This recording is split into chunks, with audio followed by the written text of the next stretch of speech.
কমলিকার সঙ্গে আমি যাতে নির্বিঘ্নে সংসারটা করতে পারি সেই জন্য ও আমাদের ডিভোর্সটা করিয়েছিল হসপিটালে থাকাকালীন।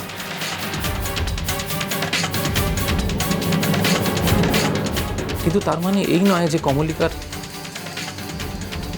শুধুমাত্র কমলিকার কথা ভেবে রুষার পাশে আমি থাকবো না তার বিপদের দিনে, এটা হতে পারে না।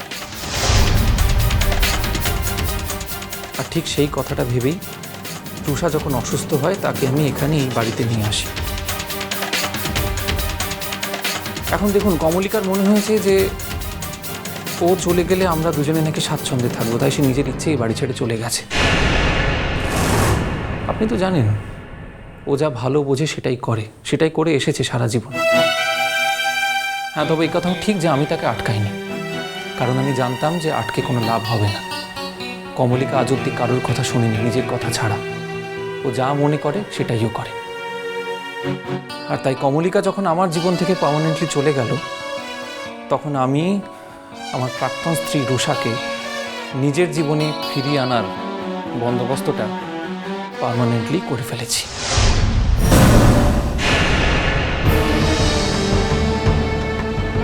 দেখুন, এইভাবে তো 3টে জীবন ঝুলে থাকতে পারে না, সেই জন্যই আমি সিদ্ধান্তটা নিয়েছি।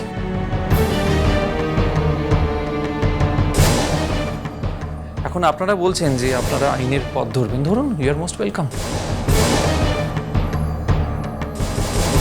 তবে একটা কথা কাইন্ডলি মনে রাখবেন যে রুষা আমার স্ত্রী। এরপর ওর সঙ্গে কথা বলতে গেলে ভদ্রভাবে কথা বলবেন।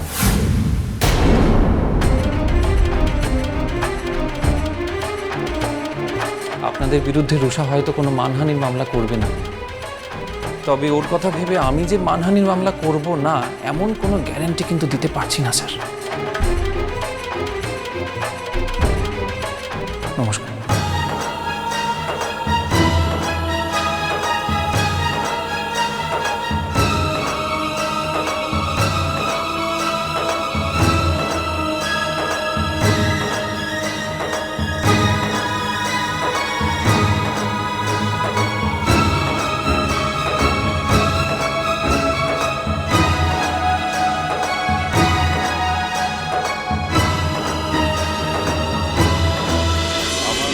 কই রে মেজো শ্বাস তোর সবার।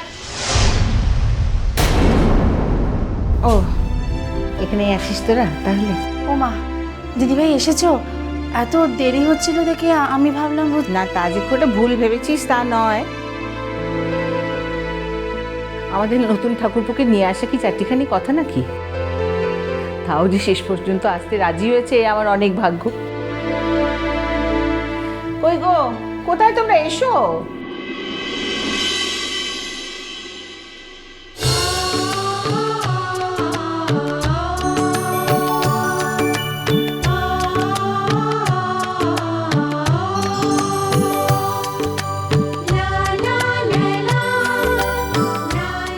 তোমার কথায় রাজি হয়নি, হয়েছে আমার কথা। উনি এখানে যে ফুটুনি দেখাচ্ছেন। ছি ছি ছি ছি ছি ছি ছি। লজ্জাও করে না না? এই একটু আগে তো মুখে একবারে ঝামাটি ঘষে দিল, তারপরেও আবার এসব কথাগুলো বলছো। বলো, তোমার বৌদিকে বলো যে ওটা হলো সান্ত্বনা পুরস্কার। আমার ছোট ভাইটি ছাত্র পড়ায় কিনা, সে জানে যে অবাধ্য ডেপো ছাত্রীকে কিভাবে শাস্তি করতে হয়।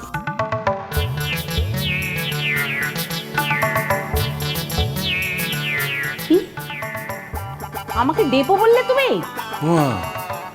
তুমি কচি খুকি নাকি, জানতাম না তো। এই শোনো, একদম পায়ে পা লাগিয়ে ঝগড়া করবে না, আমি বলে দিচ্ছি। ও তুই চুপ কর তো। নতুন ঠাকুর বাড়িতে ঢুকতে না ঢুকতে নিজের স্বরূপটা না দেখালে তোমার চলছে না, না? যাই হোক, আচ্ছা শোন মেজো, আগে কিন্তু আমার একটা কাজ আছে আজ।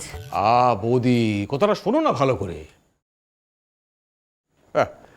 এই যে ভাইয়া, তোর এই কি নাম, তমজিৎ টিত না কি যেন, ওই অত বাবা আমার মুখে উচ্চারণ হবে না, বুঝলে? আমি দেখো একটা মাঝারি ভাবে লেখাপড়া জানা লোক, আমার দ্বারা কি অত হয় নাকি? শোনো, আমি তোমাকে ছোট বলে ডাকবো, কি উত্তর দেবে তো? বলা হোক। বাহ,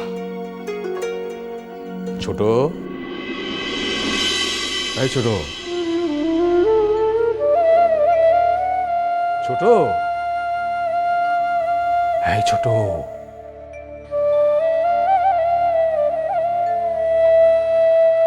আচ্ছা, কি মুশকিল দাঁড়াতে, বড় ভাই ডাকছে, ছোট ভাই সাড়া দেবে না, এরকম করলে কি করে হবে? এই সাজবাতি, তোমার মেজকামণিকে বলো যে আমাকে একটু কনসিডার করতে। মানে আমি একটা একলা মানুষ তো, আমি কোনোদিন ভাবিনি যে আমার জন্যে এত আদর অপেক্ষা করে আছে। এটা আমি এই দেখো ভাইয়া, আমি সময় একটা কথা বলি, শোনো, আমি এই এত কান্নাকাটি টাটি আমি কোনো কালে সহ্য করতে পারি না। শোনো, আমি তোমাকে ছোট বলে ডাকবো, কি সাড়া দেবে তো? ছোট মেজদা,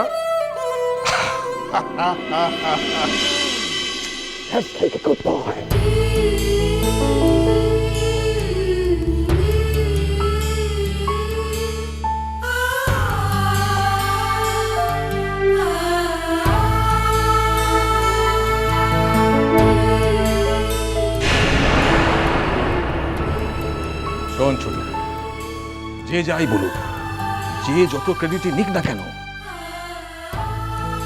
আমি জানি তুই আমার জন্যে এই বাড়িতে এসেছিস, আমার জন্যে। শোনো পলু, সারাটা জীবন ধরে তুমি সব ব্যাপারে আমাকে কপি করেছো, তাই বলে এ ব্যাপারেও আমাকে কপি করবে? ওহ দাদা, কথাটা আমাকে বলতে দাও না। আরে এই যে আমার ছোট ভাই, একদিন আমি একে অনেক অনেক অপমান করেছিলাম, সেই জন্যই আজকে আমার ডাকে আমাদের বাড়িতে এসে আমাকে শিখিয়ে দিয়ে গেল সেই প্রবাদ বাক্যটার সার্থকতা। তুমি অধম বলিয়া আমি উত্তম হইব না কেন?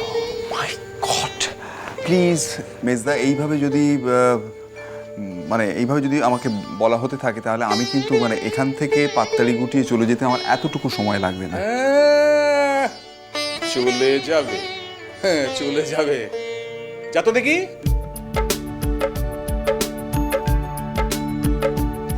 শোন ছোট, এই মুখার্জি বাড়ির মায়া কাটিয়ে চলে যাওয়া অত সোজা নয়, বুঝলি? দেখ না, আমরা কিরকম সবাই মিলে, কিরকম হাতে হাত মিলিয়ে, কাঁধে কাঁধ মিলিয়ে বেঁচে আছি। এইসব ছেড়ে তুই কোথায় যাবি ভাই? কোথায় যাবি?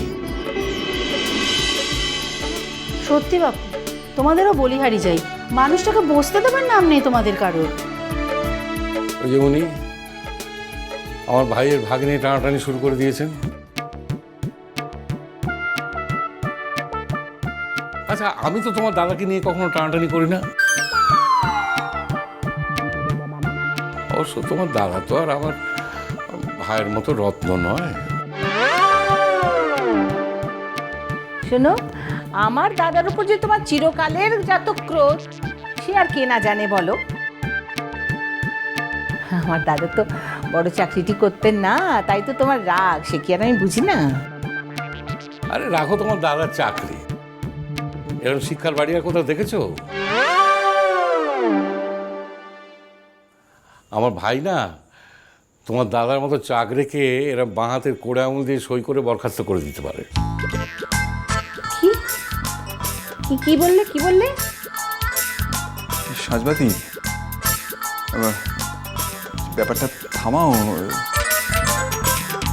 নাহলে তো এটা অন্যদিকে চলে যাচ্ছে। না না, কোনো দিকেই যাচ্ছে না। সেটা আমাদের বাড়ির নিয়ম। জেঠুমণি আর জেঠিমণি ঝগড়া করবে, আর আমরা সবাই কারো না কারো পক্ষ নেব। এত বছর এভাবে চলে এসছে আমাদের।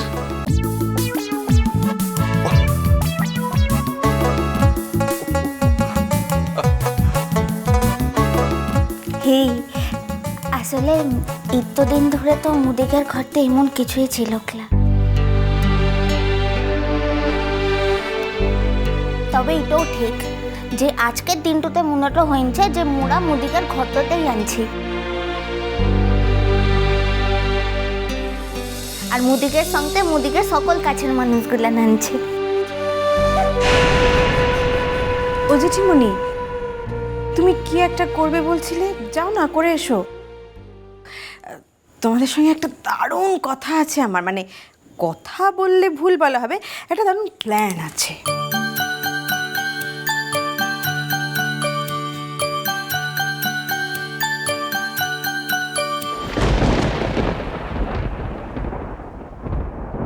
কি হলোটা কি চিনি? ডাকছে সবাই শুনতে পাচ্ছ না? কি এত ঝাঁঝিয়ে কথা বলছো কেন? কি হয়েছে কি তোমার? জানি তো, এখানে এখন নাটক হবে, নাটক।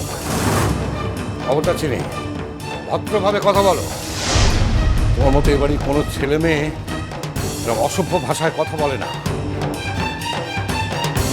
এ বাড়ির কোনো ছেলে মেয়ের মাও অন্য একজনকে ডেকে এনে বলে না এটা তোমার বাবা। মিষ্টি কুটুম মিষ্টি কুটুম মিষ্টি কুটুম।